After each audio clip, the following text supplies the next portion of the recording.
Well, welcome everybody. I'm Namali, and I am joined by a wonderful group of us today. Lee Mason and I have been getting together with various amazing people, and we learned so much.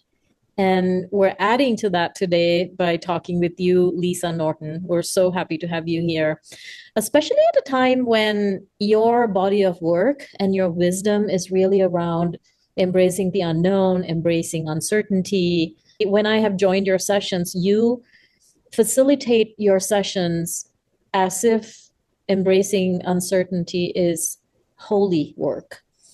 And I really am sort of often touched by that.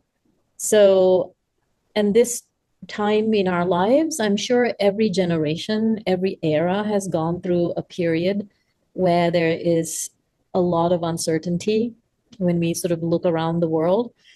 Um, and right now we're really going through that, and especially AI and wars and leadership in the world, global leadership, and everything just feels scary for many of us in many ways. More so for some, less so for others. So we welcome you and we want to learn from you, Lisa, and we want as many people as possible in this liminal web spaces to learn about you. Lisa is an uncertainty Sherpa of sorts and is the host of the Uncertainment Lounge, which is hosted on Integral Life, but you've been regularly hosting it in your own platform as well.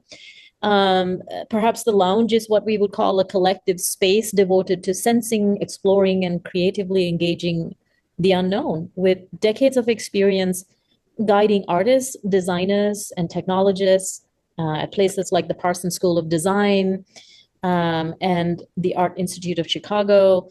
Lisa's work bridges creative inquiry, embodied awareness, and relational practice. Lisa lives in El Salvador, I believe, and where she's also building a retreat center at the moment. Wait, is it El Salvador or Ecuador? I always get this wrong. No, you're correct, Namali, El Salvador. I'm just chuckling because there I go again. There we go again. So let's get started, Lisa. Yeah, so Lisa, please, can you tell us about your journey as a fine artist and also what got you interested in working with biological rhythms? And if you can explain what that is, working with biological rhythms. Yeah, well, first, thank you both so much. And it's just great to see so many friends in the space. I'm really touched to have you all here. It's so one of the things we practice in the Uncertainment Lounge is, you talked about holy work, Namali, and this idea of when we tap into the space, we drop in together in a shared agreement to show up empty and vulnerable and without answers. So right away, we are in the presence of the holy, in the presence of the sacred. So I do think that's a field effect of intentional people coming together to make sacred the moment of dialogue and exchange. But thanks for your question, Lee, about my background in fine art. Yes, I studied at the Cleveland Institute of Art and did my graduate work at Cranbrook Academy of Art, which is in Michigan. And I would say life happens to me unexpectedly. That's kind of how my life has gone. And so I accidentally fell into teaching is probably the best way to say it. I didn't have a lot of awareness at the time about what I really wanted. But what I did know was that I wanted to work with people. I loved always being in a kind of a teaching role. So I fell easily into that work of teaching. What I didn't know that I was taking on at the same time was the responsibility of, I'll use the phrase, I didn't realize that I was taking on the challenge of hospicing higher ed in the death throes of the end of the institution of education. My whole career spanning from the 80s to about 5 years ago was in this climate of a post-truth world, as Ken Wilber would put it. It was post-truth in the university. It was a very, very challenging climate. And I think through that experience, I learned that perspective taking and sharing and coordination was one of the most vital human capacities. So that began in the classroom and in many, many dialogues and debates, grappling over principles with my colleagues that forged my belief in the importance of perspective testing and coordination, in a world such as ours. So I'll just say that much and see where we want to pick it up again. But I'll just add that I was teaching always in embodiment related subjects. I think that's the red thread. I was first interested in craft techniques and technologies. Why do human beings shape their world with their hands?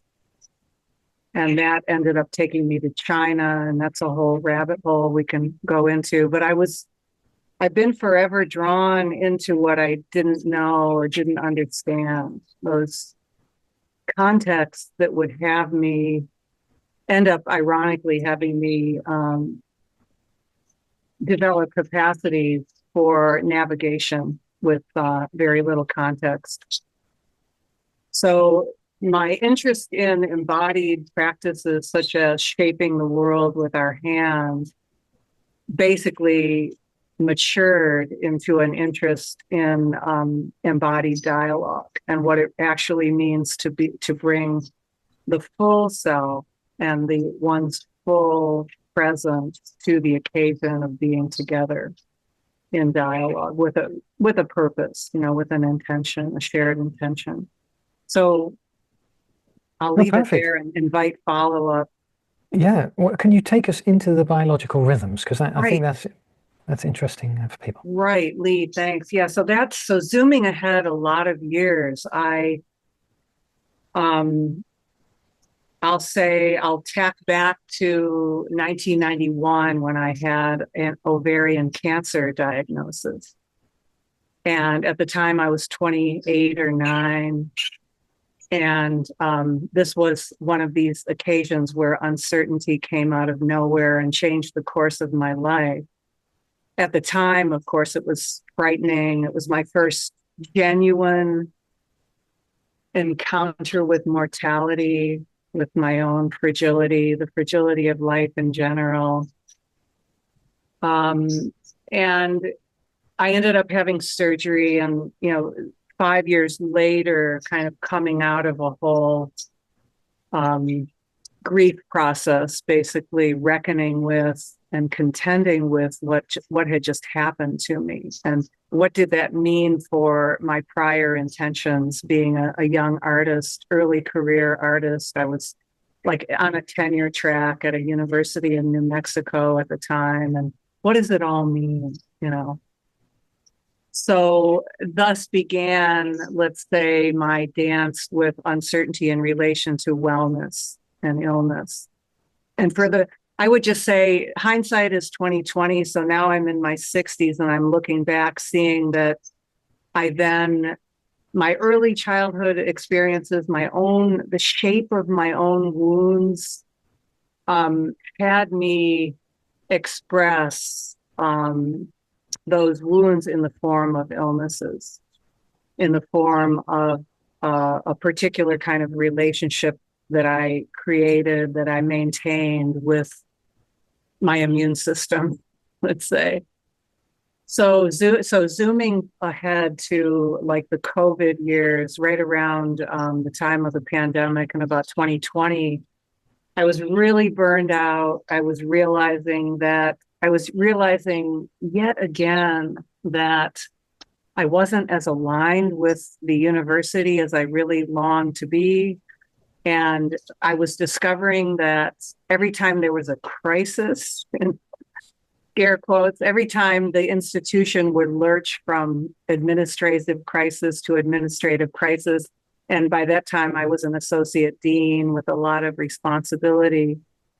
And in this lurching from crisis to crisis, I realized finally I saw the pattern that whenever there was a crisis, I could bring something forth. I could really contribute something. There was an opening in, a chaotic moment where breakthroughs could happen.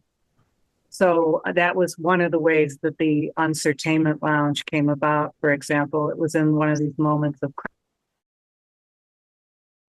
discovering that, oh, wow, I'm actually in crisis. My health is in crisis. And I see the writing on the wall that I don't want to spend the rest of my productive years in a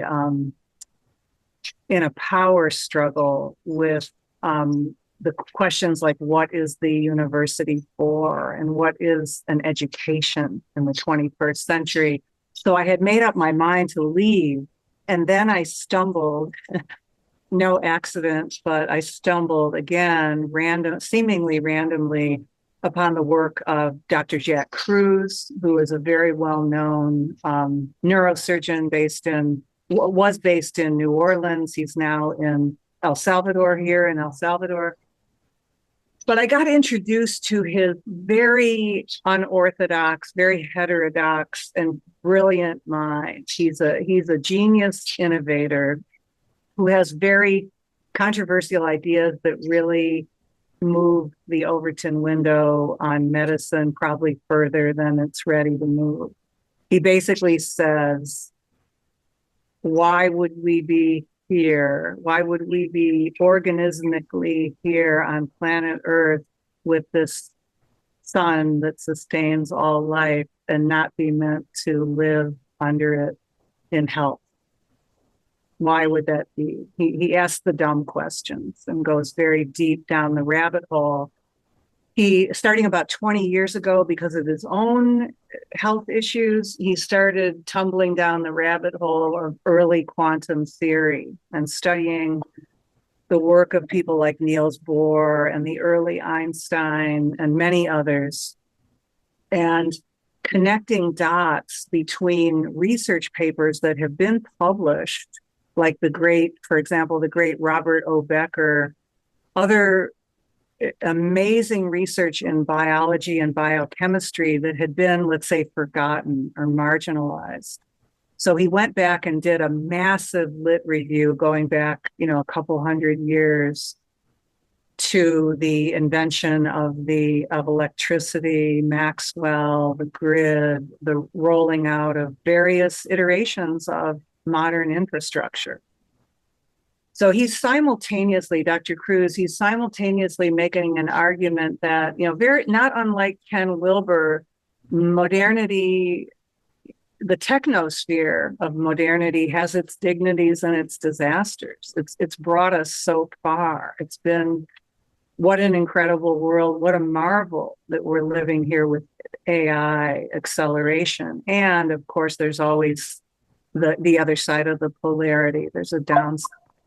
So Dr. Cruz is really working in this space of tech sapience and wise adoption and use of technology, along with mitigation of some of the more harmful effects of technology. So whenever we're talking about the sun, we're talking about the moon. Whenever we're talking about sunlight, we're talking about darkness. So coming back to the rhythmicity of life on planet Earth in a planetary or cosmic sense, it brings us right back to the rhythms of the body, the simplicity of the sleep cycle, the autonomic functions. If any of you who are familiar with Ayurvedic or traditional Chinese medicine are aware that we have a kind of a body clock that governs the actions of the organs around the 24-hour clock. There's a time for the lung, time for the heart, etc.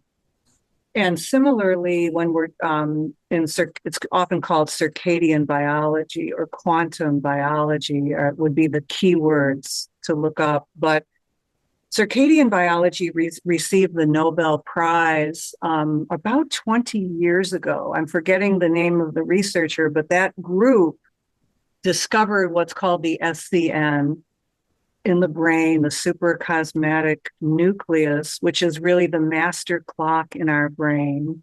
It was discovered about 20 years ago that we really are, our body functions really are governed by a master clock. And then each of the peripheral organ systems have minor clocks. So we actually have clocks and sensors, light sensors, and clocks embedded throughout our physiology.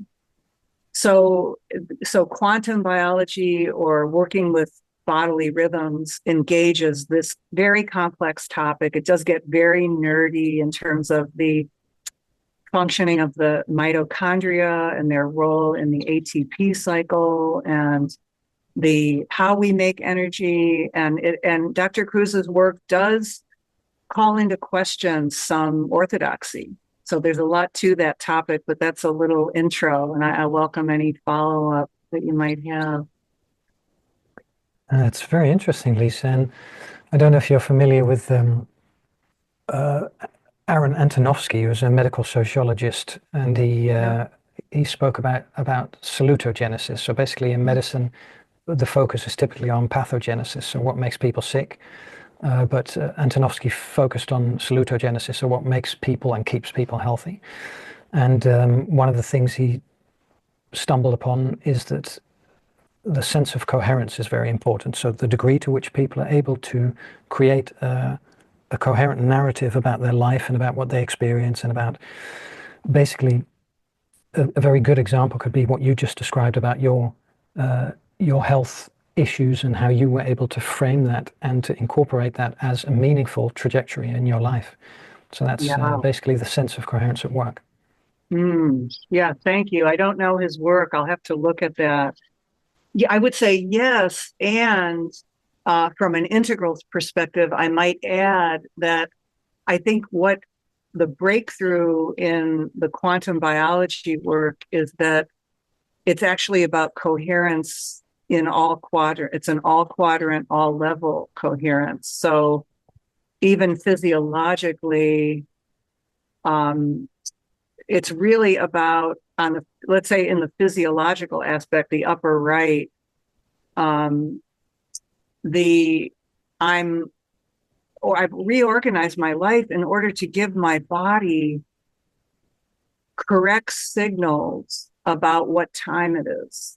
That's the simple heuristic.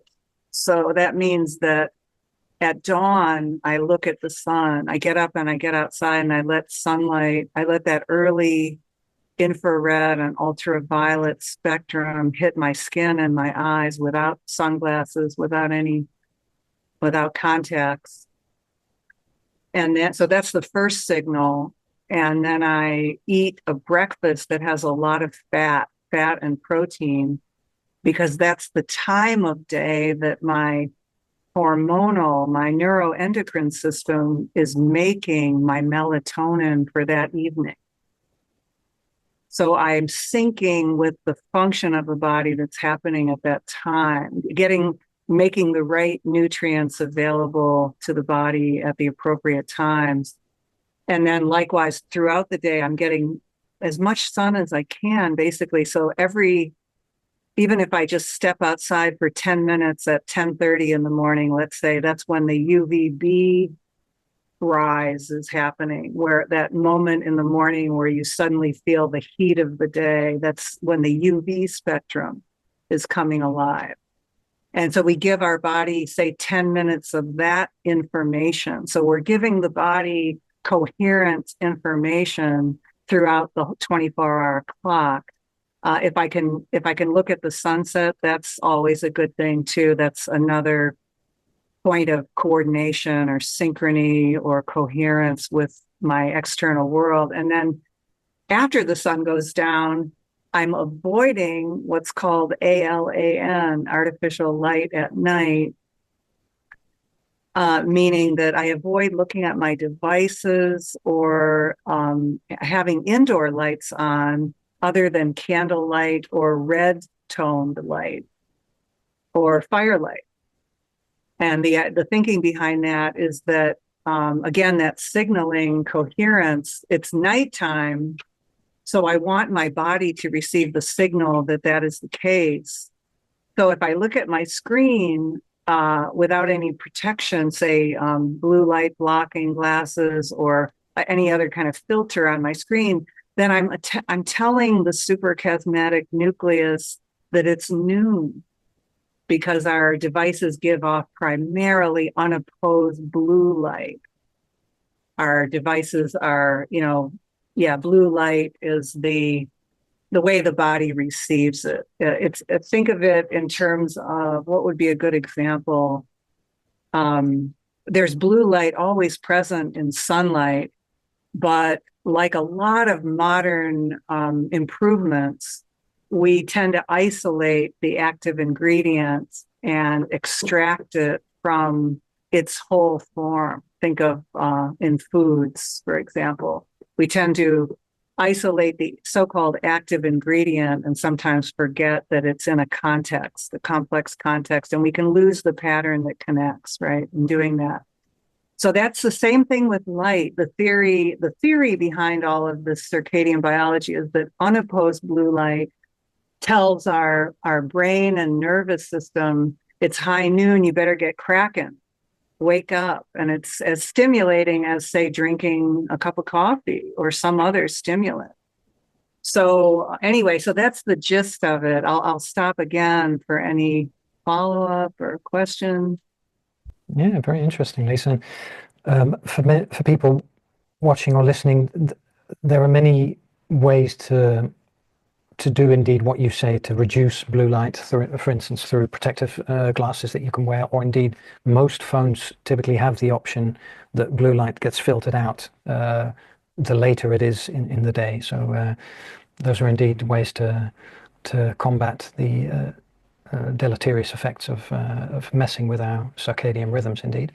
And for people interested in the sunlight aspect, Andrew Huberman is a person who sort of develops all sorts of protocols around health, and he's also very much a proponent of getting sunlight into the eyes in the early morning, or light, because the sun is of course also shining when there are clouds. So for me in the Netherlands, for instance, the sun is very rarely shining, so it means getting daylight into the eyes. So yes, that's a really important point, Lee. It matters not whether you have sunshine or clouds. The effect on our health is equally beneficial. In fact, on a cloudy day where that filtration can be really good, especially if you had an injury, for example, like a sprained knee, you could sit outside almost all day under a cloudy sky so that you don't burn, but you'd be getting all the red light spectrum, which is the healing and deeply penetrating light spectrum. I differ in some ways with Dr. Andrew Huberman, some significant ways, but yeah, it's fortunately, the more people that become aware of this, the analogy I would give is to climate change. We always talk about one of the things that makes climate work so vexing is that the cause is distant in space and time. These tiny little actions, choices, gestures add up to effects at scale, right?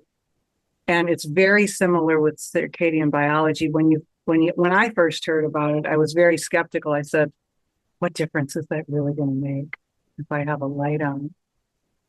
And then my experience proved me wrong. I discovered that it was the tiny little gestures, the cumulative effects after about 2 or 3 weeks when I was sleeping better than I ever had. And then over the subsequent months, almost every symptom I had disappeared. Okay. I have zero pain. I have zero autoimmune issues, just every single complaint that I had has disappeared. So yeah, it's powerful, but it works rather slowly compared to our contemporary expectations about drugs or herbal interventions, which tend to work much more quickly. So, Lisa, a little while ago, you talked about how, in some ways, this is a kind of a full quadrant, all level type of deal, right? So, a lot of what you're describing, and I'm envious, really, truly, of how committed and dedicated you are to kind of creating these changes, these to make your life healthy. Um, and a lot of that is in the sort of the exterior quadrant, so to say. What is that then doing to your, how is that all contributing to your inner world and, both in yourself and in your relationships? Yeah, thank you so much. Yeah, great question. Yeah, that back to that word coherence. It's actually the question, Amali. Thank you. Yeah, it's so big. I'm just sort of feeling into how to begin to answer. But yeah, the first thing I'll say is back to the true teacher that uncertainty always is when we move toward the places that scare us, when we move toward the unknown, as you all know, reality opens up and becomes more spacious, but we have to move through that discomfort of going toward what is scary or difficult. I never would have made such a radical change as following Dr. Cruz down here to El Salvador if I weren't, I think really I'll just put it in a blunt way. I knew I was dying. I was so ill and I was so exhausted from spending my life. I was doing so much work to keep myself well, like constant detoxing, saunas, supplements, artificial light, like red light therapy, artificial tools to try to compensate for how ill I was. And that in itself was exhausting. I was just bailing water and it wasn't a root cause intervention. So I was motivated only by the pain and the uncertainty of I'm going to have to put my own mask on before I'm going to do anything else that I think is important in my life. So yes, it was, I needed to create that one-to-one coherence in my relational quadrant and my I quadrant by just coming into coherence with myself, being reparenting and caring for myself at the deepest level. I didn't realize at the time I was, pretty much in survival mode. I had to leave a great job in New York, but I was willing to do that because,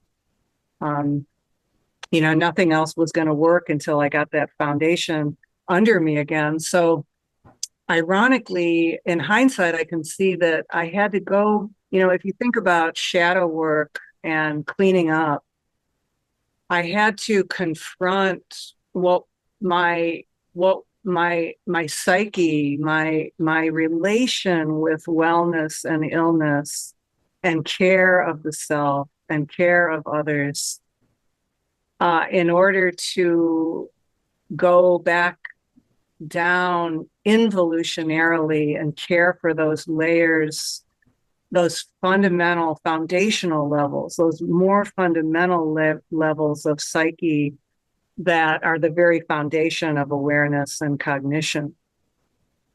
So it was very much cleaning up work that was going on at the same time, surrendering to the fact that whatever my ego self, whatever my ambitions were for my life, they were in conflict with being coherent as an animal in a body at that level, at that very basic level of orienting to being on planet Earth as an animal whose needs are governed to a great degree just by the elements, by water, light, and magnetism.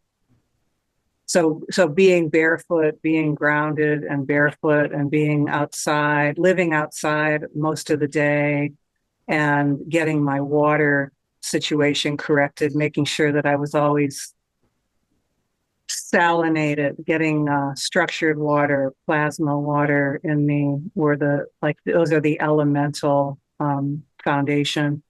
So you can see how it just circles all the quadrants. And then I think my new effort that I'm just launching, it's called You Are Remembering.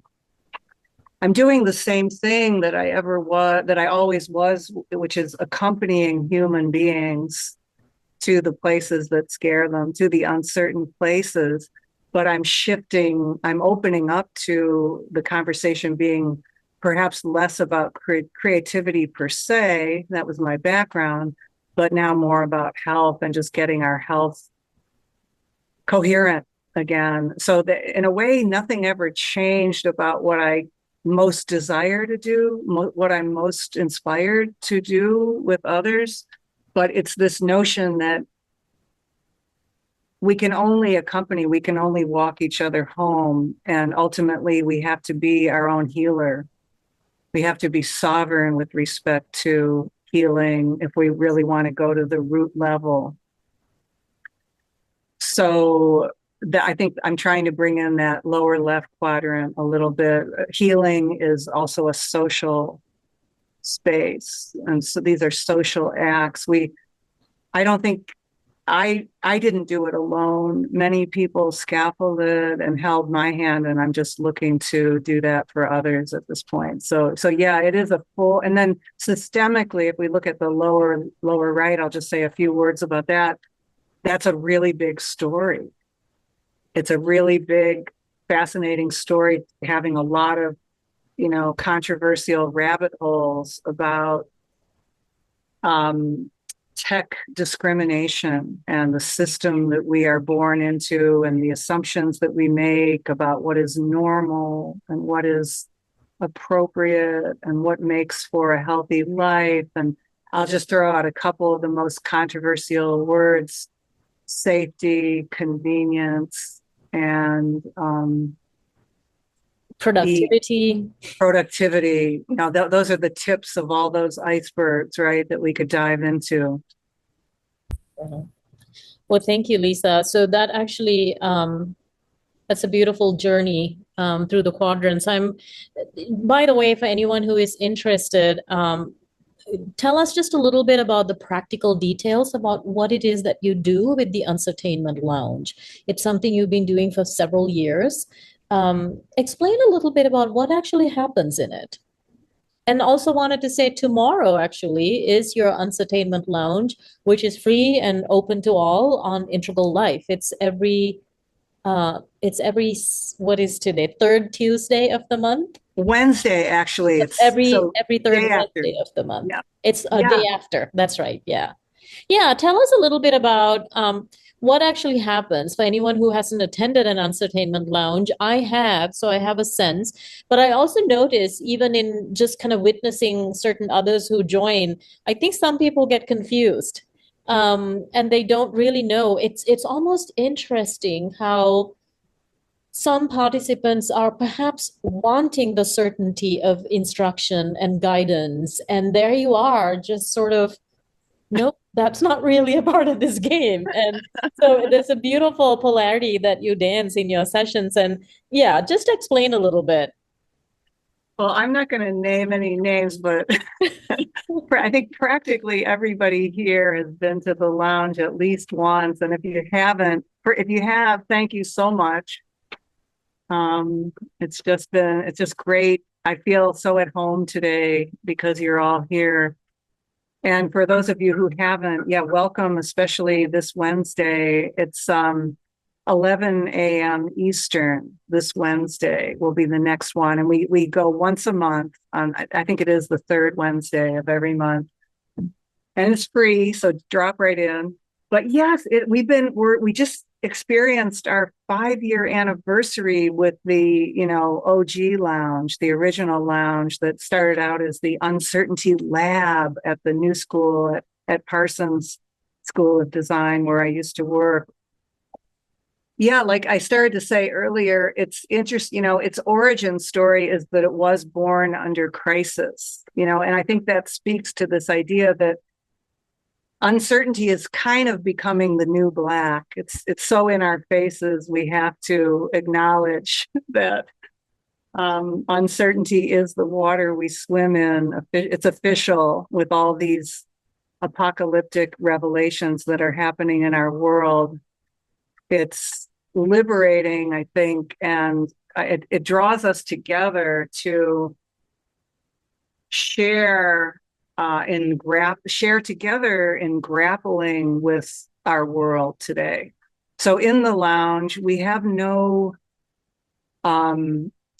this, I don't want to say we have no rules. We have some pillars, but we try to keep I've tried like heck to avoid spelling it out like a book of rules, because in my mind, what makes it so magical is, first of all, as I said earlier, we're all voluntarily opting into a shared practice of not knowing together. We agree to show up with our backhand, with our doubts and maybe our insecurities, our musings, our fragilities. And that's the secret sauce. That's the only secret sauce, is that we're all facilitating because we're all in there holding space for one another.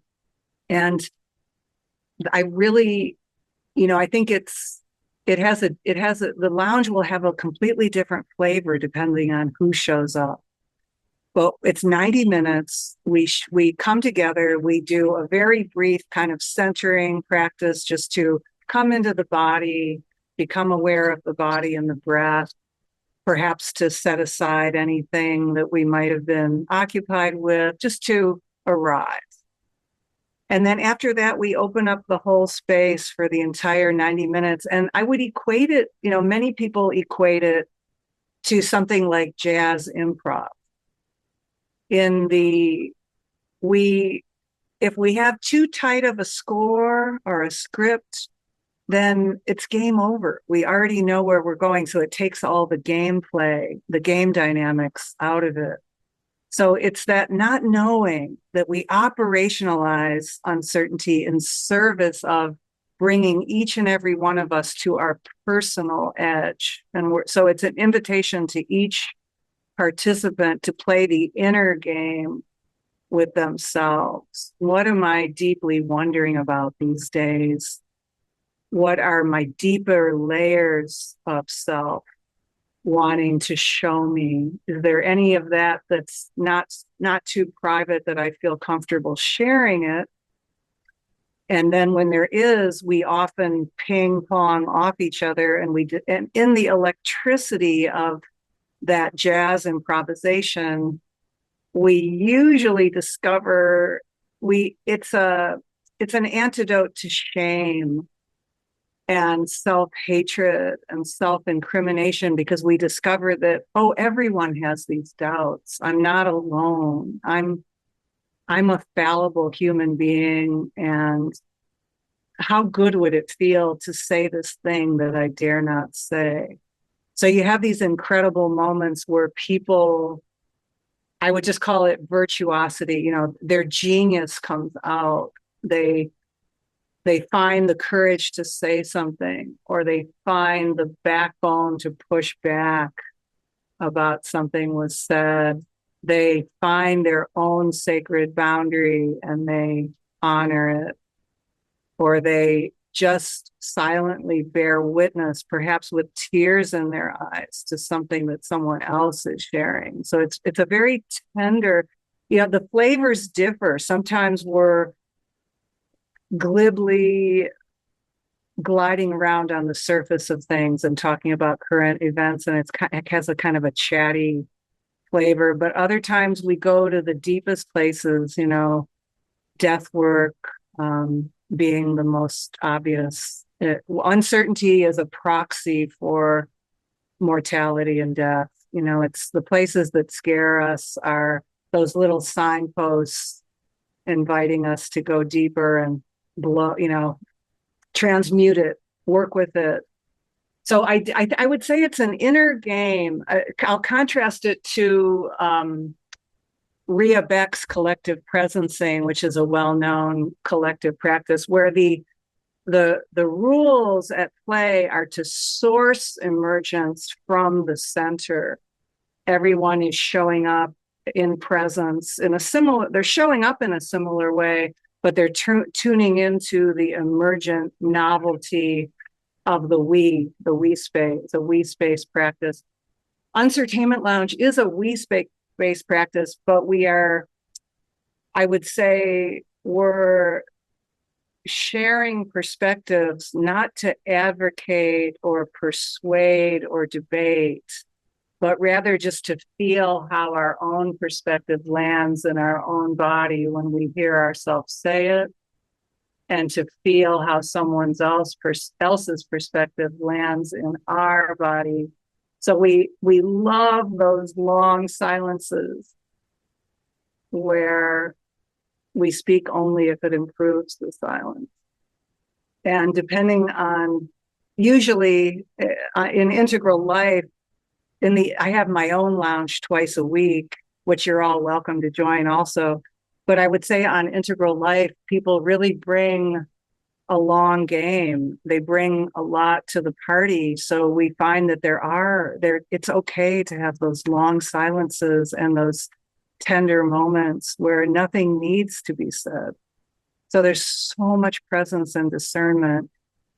But you have to really, I'd say, we never record. That's another dimension of it. We keep confidentiality about who attended and who said what.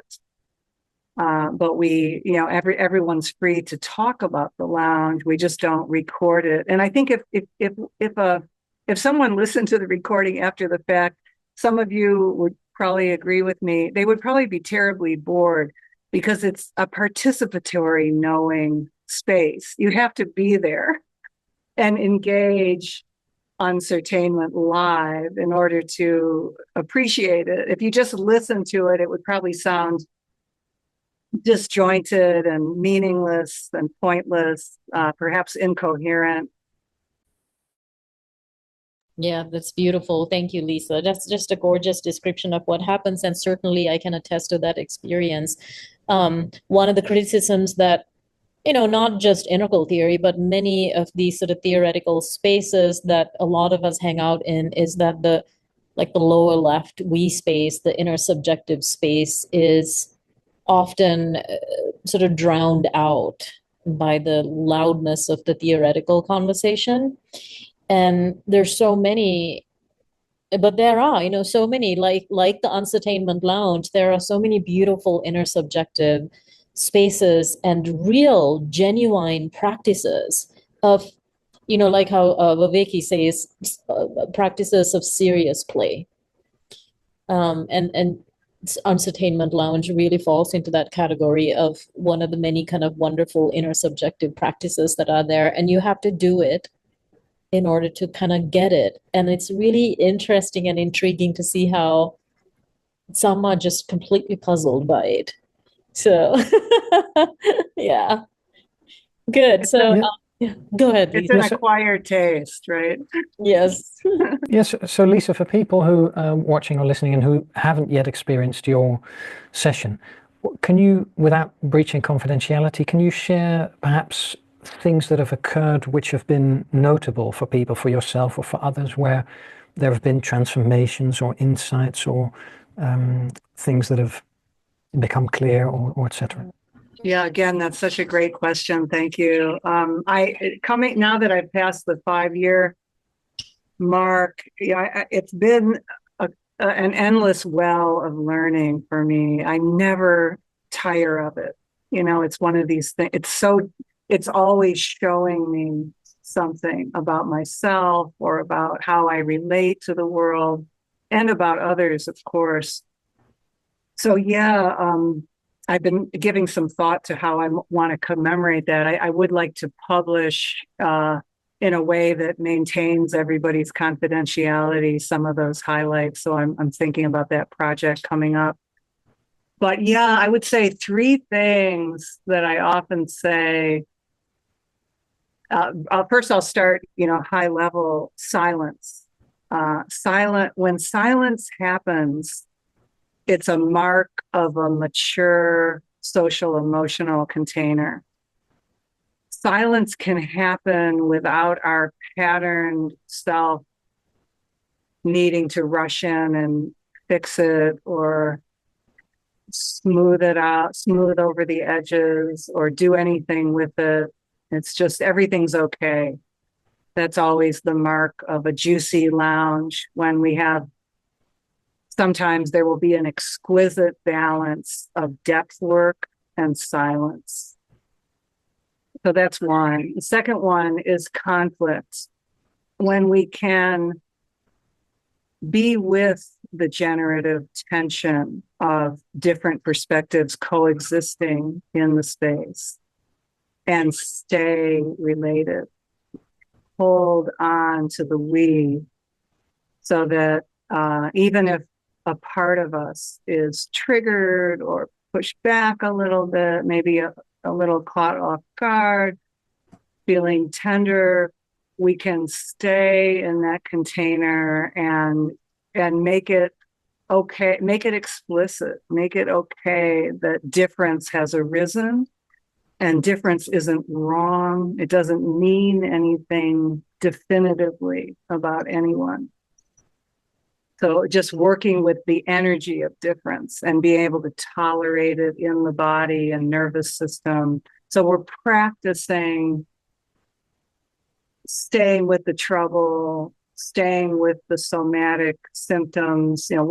How does silence impact me? Well, on one given day, the silence might land with me as a comforting, blanket. And on a different day, I might feel edgy around it. Like I have a lot of impatience and I don't want this silence. And I'm going to, a part of me is going to try to leap in and be the knower or say something clever or fix it or invite other people in to speak, whatever it might be, an intervention. And likewise with conflict. So silence, tolerating is even the wrong word. It's working generatively with conflict as it arises. And then the third one is something about we make our own rules as in real time. We work live like an improviser, meaning that we're all in opting into the space. The group is not looking to me. Everyone in the space is their own facilitator, and they're also working with all the levels, the emotional, the intellectual, just all the facets of being that are alive at any given time. So the third one that I would name is being willing to establish a boundary in real time, because we don't have those. If you think about developmental theory, when we're in a rule stage, we need those rules to tell us right from wrong, good from bad, what's in, what's out. This is a very post-conventional space in that sense. It's up to the individual to define that in real time, and we're reciprocally opening together in Vervaeke's language, ideally, rather than reciprocally narrowing one another. So to establish a boundary requires the individual to say, I feel something in my body, a boundary violation or something I don't prefer. How then shall I act? And that's the gameplay. The individual has to decide, what am I going to do with what's arising in my body? They'll have to ask themselves, is it valid? Is it trustable? Where's this coming from? What, if any, response is necessary? Maybe the response is no response, and that's correct. That's right action for that person. But maybe the response is to say, when you made such and such a comment, I felt this way. And we might practice a little bit of clean language or nonviolent communication type reciprocity. So those are the three that I would say those are the marks of a great space when any of that is happening. And when any of those three things happens, everyone is 100% present. And we all feel it in our bodies. We constitute a collective, coherent field in those moments. We come into presence together, and there's something greater than any one individual is at work. Beautiful. I'll just ask one more question, and then it's very related to what you already sort of got into, and then we'll open it up and hang out a little bit more with the rest of you, also just sharing your questions or comments with Lisa. There are two questions that are sort of floating around in my mind, and I'm wondering how to kind of bring them together. There's something about like pre-modernity that has us, we're told we have to believe in some other to some degree, or to believe in rules or the Bible or whatever that might be, as reality. And then we know how sort of modernity comes and sort of crashes us out of that, and rightly so, provides different sets of data to believe in, or we're told that's reality, things that we can measure, things that we can prove empirically. And certainly that world of positivism and structuralism that modernity gave us rules right now. I mean, that's the most powerful realm around us. And then, of course, postmodernity comes and disrupts that. And postmodernity says, wait a minute, hold on. Reality is really up to you. It makes it kind of not so positivism, not so much about positivism, but it's all about relativism. So everything is relative. And in some sense, it sounds like postmodernity is more about uncertainty, but it's not. In a sense, it's also still kind of putting its own stamp down, so much so that modernity and postmodernity, they both go to their extremes. Postmodernity goes to the extreme of uncertainty, that there's nothing is certain, there is no truth at all, that then we're in this aperspectival madness space. So I'm curious, how does the work that you do and this invitation to be in the unknown, to me, it's such a sort of a clear reflection of emergence, or an opening to emergence, opening to the unknown. How is it as sort of an integral practice? What is being facilitated that is really helping us grow into these more higher or more later, more recent, more nascent levels of perspective taking? And I just want to add that other little piece that sort of somehow ringing in my ear is the world of the spiritual knower or doer or beer, which is that in almost every wisdom tradition, there's this idea of the unknowable. You cannot point a finger at it and say that's consciousness or that's reality or any of it. And so, as developmentally speaking, as we're kind of moving through that arc, we're actually releasing more and more layers of certainty, more and more layers of what creates this ego, and kind of becoming more construct aware of this is it's so subtle in how we create certainty and cling to it desperately to give us this sense of a me-ness and even a we-ness. And it's all false to some degree, beautifully false.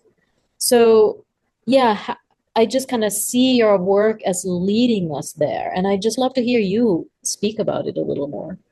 Wow, thank you, Namali. Your questions are so rich. Yes, exactly. It's like the joke. I'm always referring to this joke about the cop that stops the drunk who's crawling around on his hands and knees. And he says, "What are you doing?" And the drunk says, "I'm looking for my keys, officer." And, the upshot is like, why are you looking for your keys under the streetlight? And, and the guy says, well, that's where the light is. And I think this is such an image, a very good image for, I always use it to describe academia today, but we could use it for any modern expert arena. And then post-modernity looks for the light looks for the keys under the streetlight. Post-modernity says there are no keys. So there's no point looking. The keys are not ontologically real. But yeah, I think Vervaeke is such a good guide in his, in popularizing the four ways of knowing: the propositional, procedural, participatory, and what was the fourth one? Perspectival. Perspectival. The fourth one is participatory. The third one is perspectival. Yeah, because I think that propositional knowing is that space under the streetlight that seems self-evident to be the epistemic arena in which we operate. And Ken Wilber was very early to say we don't want to commit the epistemic fallacy. We don't want to say that reality consists of only that which we can know. And yet modernity has specialized in doing that. Yeah, so so absolutely, from the cloud of unknowing in the Middle Ages, there are just every wisdom tradition, as you say, has brilliant examples. The Tao Te Ching, it just goes on and on. Alan Watts, so many examples. Pema Chodron, many great teachers have grappled with uncertainty for millennia. It is the human condition. It's this funny, it's why it's an endless source of fascination to me, because it is the only truth. It's that paradoxical truth that uncertainty is really the texture of existence. And yet, that there's no judgment in that. It's just what is. But because of the way modernity solved for a certain kind of bounded rationality, we have kind of tricked ourselves into, cast a spell on ourselves in the sense of feeling that we need to have a certain flavor of certainty to get or control, a certain degree of control or anticipation to get around. So yeah, it's a really deep subject, but yeah, that is totally how I see it. We could have called it the Surrender Lab, because I think that's what we're up to on some kind of way. I think when people don't explore the Uncertainment Lounge, or they feel repelled by the idea of uncertainment, it's probably because they do assume that it's a postmodern type of space, Namali. I think that's a frequent misunderstanding, that we're going to dwell or wallow in the unknowability of anything, which we're not there to do. We do seek truth, and we value truth and knowing, all different forms of knowing, but we're leaning on the propositional capacity. Maybe that's a way of, did I cover your question? Yeah, no, it's true. Yeah, I think in some ways what I'm saying is both sort of modernity and postmodernity, they sound like they're one is for certainty and the other is for uncertainty. But the postmodern sort of performative contradiction is exactly that they're still both positing a certain solidity to their view, to their perspective. So I think developmentally speaking, I think as we grow, as we evolve, if there is truth to even that, right? There's no certainty even to that, and there's certainly nothing that is better about this developmental trajectory. That I wouldn't say that just because somebody might be in a developmentally higher space where they can actually be more evolved, so to say, I don't know whether there's anything better about that. So yeah, just this, it's almost like disembodying, Yes. and being comfortable in that space of, we keep sort of speaking about embodying and all of that, and yet uncertainty brings us to that space of somehow having to choreograph a beautiful dance, managing that still true polarity of, yes, there is some amount of certainty, which is why, like you said, even the circadian rhythms, kind of committing to that and living by that and living for the realities of that, that's still true. And it's a good thing to do. The sort of the biological rhythms, for example, there is some amount of certainty that, if we live, that we will live to see the sun tomorrow morning for sure. Right. um, And as you said, it's constructed where we're navigating our constructs in real time and examining them a bit. yeah, yeah. So let's open up, Lisa. Lee, is that okay if we just invite the rest of you? Robin has a Yeah, hand up already. Go ahead, excellent. Robin. I so appreciate this conversation. And you said that you're in El Salvador. I lived there in the 90s. And Oh, then, you did. yeah, I love that you're there. And this conversation has me reflecting a lot. I'm working on a book that has as a prayer it's for leaders who are carrying the torch towards the more beautiful world that our hearts know is possible. It's kind of my inner kind of orientation, if there is such a world, like just honoring this conversation. But in a very applied way, I left integral theory many years ago to just really live life and allow the sacred to inform life. And this book is a way of opening a dialogue within leadership for being at a rhythm and pace of life, that life organize itself through us as we're in motion, as we're in the unfolding of the unfolding. And there was something that you just shared about, let me just pause for a moment. Oh, embodiment. I came into life pretty dissociated in a lot of ways. And my path of meditation over the last 30 years has been exploring lots of ways of being and receiving and allowing something, whatever that is, life to organize itself through me, and being able to hear the whispers of whatever that source is that are always guiding the way. And this is where I'm going. And when we speak about embodiment, I can't, in my own experience so far from where I am, I can't not imagine embodiment as being a path of disembodiment.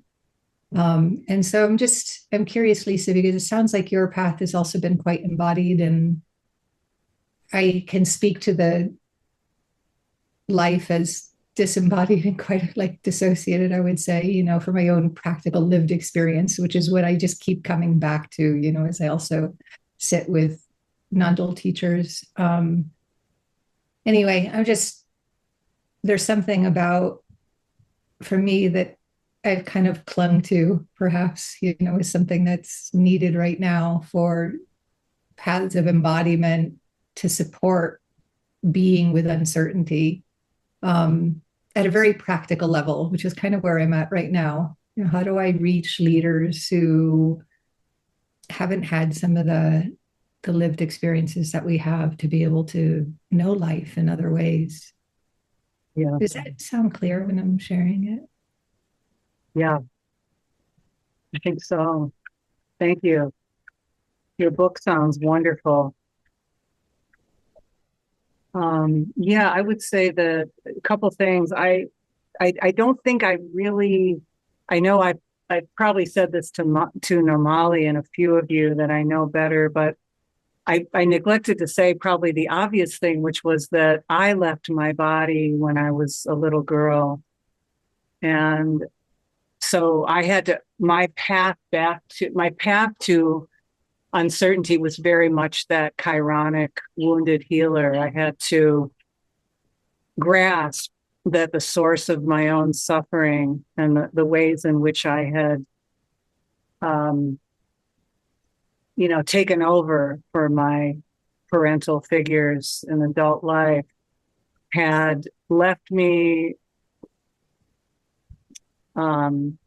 wounded and suffering, but that also I had to reach down deep enough to discover that there was a gift in there too. There was a gift in that wound, which was that I was comfortable with uncertainty, maybe recklessly so, maybe a little too comfortable, but it was my superpower, if you will.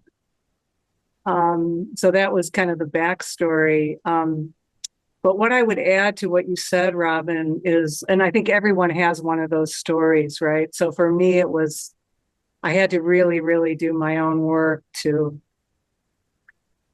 see that thing that was probably very plain as day for everyone else to see, but it was the thing I couldn't see about myself.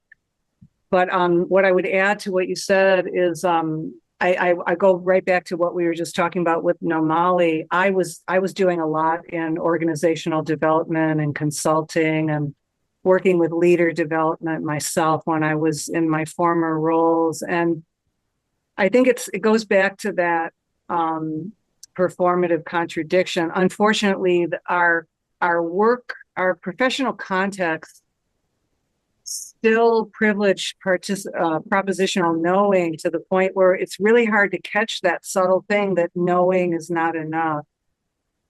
So that was why it was, at least in my case, it was so powerful to surrender to the, and maybe I'm tacking back to what Namali said about the pre-modern.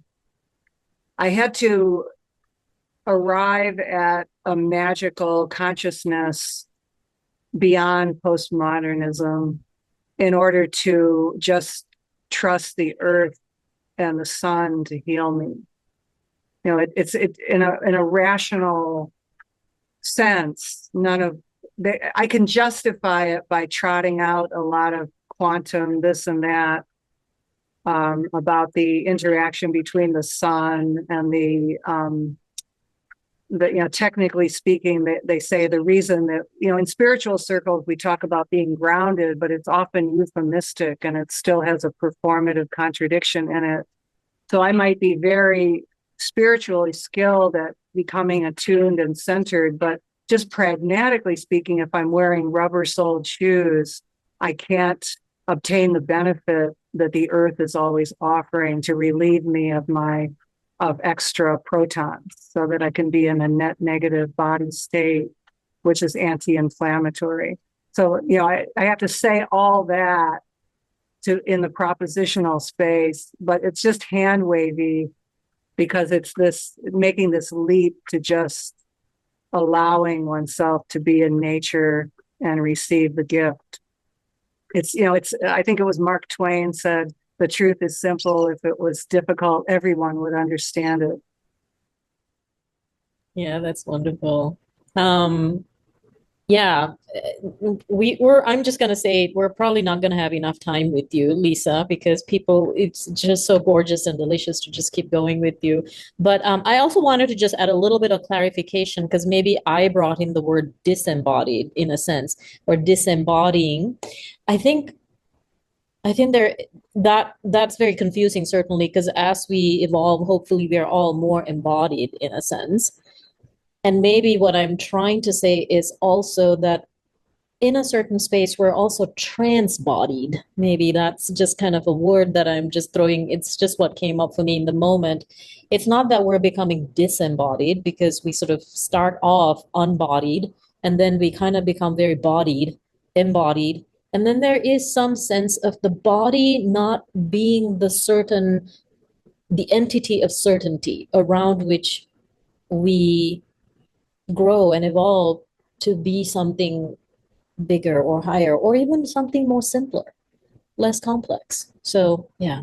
I love that. And let me just add one more thing that I neglected to say. That's such a good use of language and neologism, to be bodied and to be transbodied. I think that's really gets at it.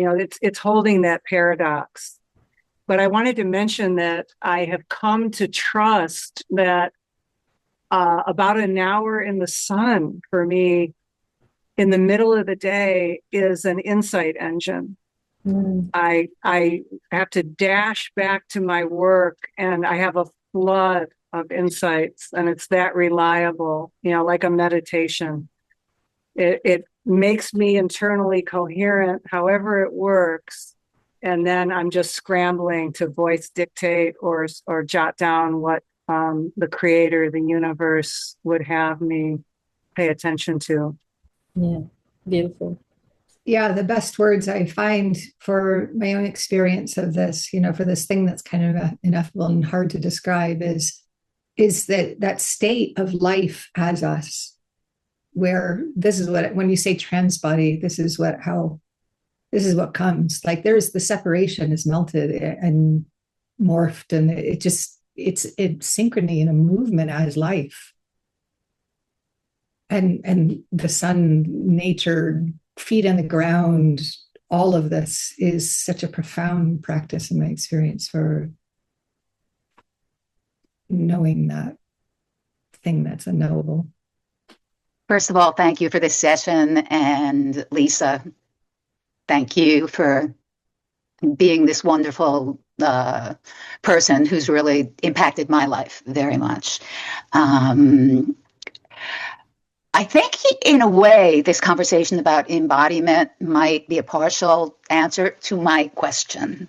And so I'm going to try to formulate the question. You talked about post-truth world, and you talk about pre-modernity and post-modernity.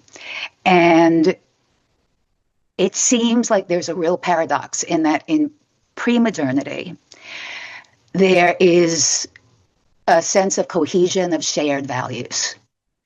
And that certainly leads to at least an illusion of certainty, of more certainty than we do in the postmodern world, where individual values, our sense of that, what we determine for ourselves is right, is a value system that can be respected, and that it doesn't need to be coherent with really anybody around us. I mean, that's sort of a message that individualism, that kind of, I'll say it in America, that American individualism has given us, is that we are privy to our own value system. And yet, how in relational space, how in that intersubjective space do we work? Do we convene that intersubjective space if we don't have that shared sense of truth or that shared sense of coherence? I hope I formulated that in an understandable way. Yeah, that's also a really deep question, Phyllis. Thank you. Yeah, I think I'll take a stab at it. I feel quite out of my depth in answering it, but so without over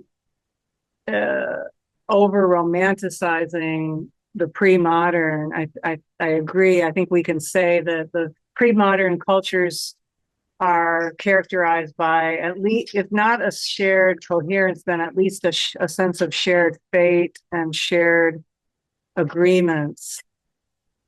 We know that modernity has atomized us, that we can say with certainty, and created a lot of it normalized isolation and ennui and atomization. Certainly, that's a big root cause of everything we're suffering now.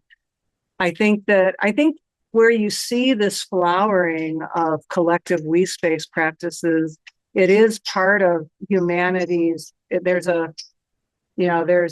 literally a living, emergent learning edge for humanity to try to work out how on earth do we achieve not just shared cultural identity, which we might have had in the pre-modern, but overcome some of the failings of modernity, come back together, collectivize, coordinate, decide together, intend and manifest together. I think that is the time we're living in, that the incredible hardships of this current time, which who would have imagined we'd be living through this?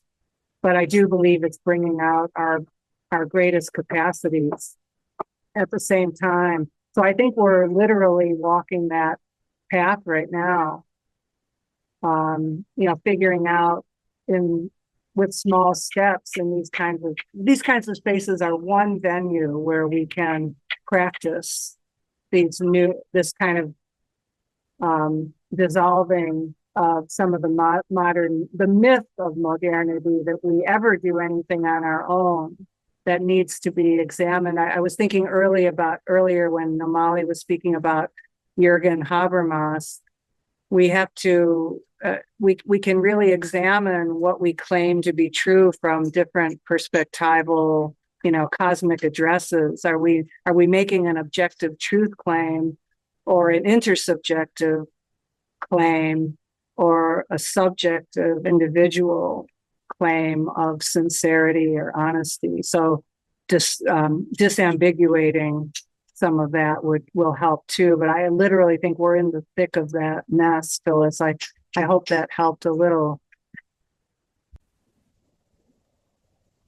Thank you. Thanks, Phyllis. So Jim, let's bring you on with your question, please. So thank you for putting this together, Namali and Lee. And Lisa, I don't know whether I have a question or comment or I do have a comment. Your Uncertainment Lounge is, Lee and Namali know this, I think probably Phyllis and Cheryl do too. So I'm an Enneagram 1, and I like it all laid out, right? And so I'm not like that uncertainty guy. I want, and I'm in my head and not anyway. So long story short, I need this we space that you put, this is down in my lower left. I don't know if we're right or left-handed here, but I need that space because I come without an agenda. I'm fearful because I don't have anything to prepare for. Like, we have a class on, I don't know what, but I guess Phyllis does the same thing with Wheaton when she did saging. I don't have that preparation and know what's coming, and it's uncertain, and it's like, it puts me on the edge. But then invariably, even just like right now, there's only a couple of folks that I don't know. I know everybody else from many of these Zoom classes, and I try to make yours when I can because it's really good for me. And I find that I leave with the we space that I don't get. I find that we space is extraordinary. It's like almost, well, it is. I guess it is divine, right? And I just wanted to say that and thank you, because that's what I find at your Uncertainment Lounge. I always go in with anxiety, and I always leave like a we space wanting more.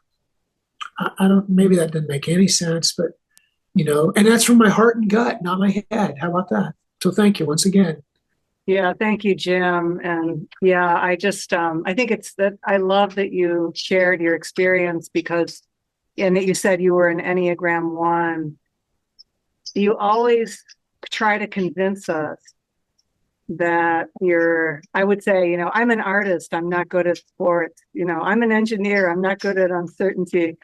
But I think it's such a great example. It's a vivid testimonial on your part that we might have a construct that we're living into that we're not, friendly to uncertainty, or not suited to it, or don't have the disposition. But every time you come into space, you prove the opposite just by how you show up. And I think you bring so much emotional intelligence, and you do make it sacred by the way you show up. And I think that's a blessing to, everyone who's in the room can share in the field that you help co-create. So yeah, thanks so much for sharing. This is sort of an extension of my question, which is the reason that I thought that you partially may have answered it before I asked it is because I was wondering if embodiment and working from the heart space and from the more embodied space in intersubjective relations may be one of the ways to make that space work, even if your values are not the same, and even if your thoughts are different. And so I was wondering if you could just speak to that for a moment. Yeah, great. I love that distinction. Absolutely. That it's so often what's missing, right? And we're back to that word coherence. When we practice heart-mind coherence, we know that we participate with what is emerging in a way that just makes anything possible, really. There's no limit when we have that coherent, especially when everyone in the room is heart-mind coherent. That's kind of the ultimate. But yeah, I think just imagine it's like the thought experiment of just imagine somebody like Donald Trump, going on TV or having an interview and dropping into his heart and saying, I don't know. It's unthinkable. It's an unthinkable happening because there's such a deep cultural groove and expectation that our political leaders are going to show up certain and bulletproof and tough and aggressive, combative. So yeah, I think we're kind of like, we're practicing seeing what opens up when we make space for intellectual humility and wonder and curiosity about the other person's views. And even though it might light us up inside or even be triggering, like, let's go there. Something like that.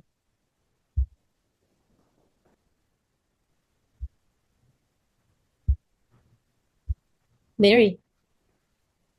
For whatever this is worth, I just in this past week, I've been working with Way of Mastery and A Course in Miracles. Well, I've been working on those for a long, long time, but in reflecting on it, I just had this thought about I know I'm working on I know nothing, and I don't know what anything is for. So this week I got oh my God, I know less than nothing. I don't even know how that's possible, but I can't dissect it and look at it and try to figure it out because that's trying to know something. And it seems so trite and so almost silly, but that's just a comment I have. It kind of felt like it went along with some of this because it's absolutely uncertain.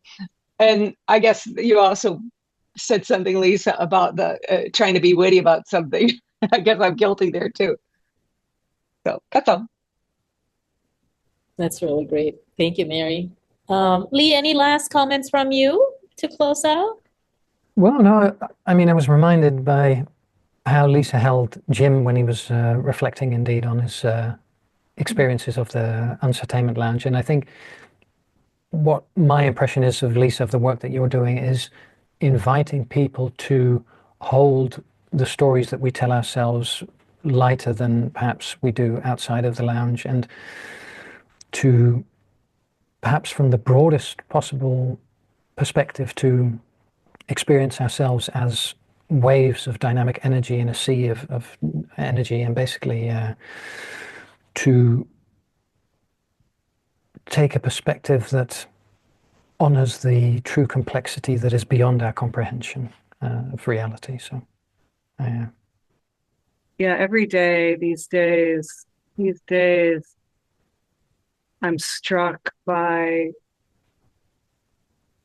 every time life gets more complex and global situations seem more and more unthinkably cruel and wrong to my mind, my heart. I think there's never been a better time to practice just what Lee said, loosening our grip on what we know. It's not a spiritual bypass. It's not a panacea.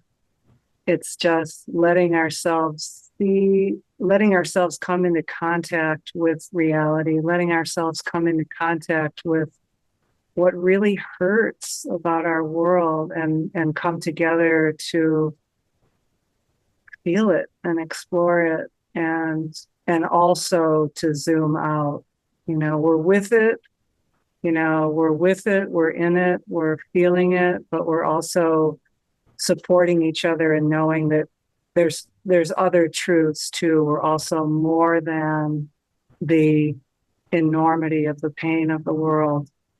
Somehow, yeah, I'll leave it there.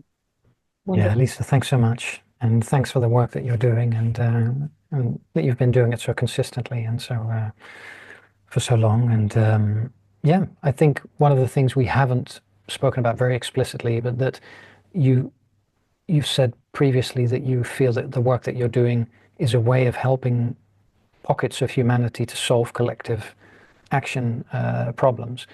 And I think that you and many other people engaged in this endeavor are creating new grooves that we can allow our consciousness to move through to co-create a better world. So thanks for all that you're doing. Thank you so much. Thanks, everyone. Thank you, Lisa. Thank you. Thanks, everyone.